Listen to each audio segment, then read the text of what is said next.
سەردانەکەی پاپای ڤاتیکان بۆ عێراق بە سەردانێکی مێژووی دادەنرێت لەگەڵەوەشدا سەردانەکە ئاماژە و مانای زۆری تێدایە لەسەر و هەمووشیانەوە نیشاندانی جۆرێک لە گێڕانەوەی ئارامی و ئاشتیە بۆ وڵاتەکە.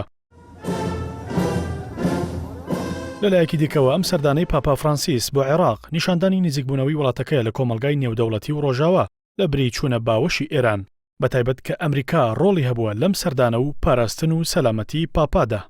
سەردانەکەی پاپا جگەلەوەی بەسەرکردنەوەی مەسیحیەکانی عێراق و هەرێمی کوردستانە گەیاندنی پەیامی پێکەوە ژیان و یەکتر قبوڵکردنە لە عێراق لە پاش چەند ساڵێک شەڕی تائیفی و ناکۆکی لەم وڵاتەدا. پاپای ڤاتیکان بە کەمی سەردانی وڵاتانی موسڵمان دەکات بۆ یەکەم جاریشە لە مێژوودا بێتە عێراق.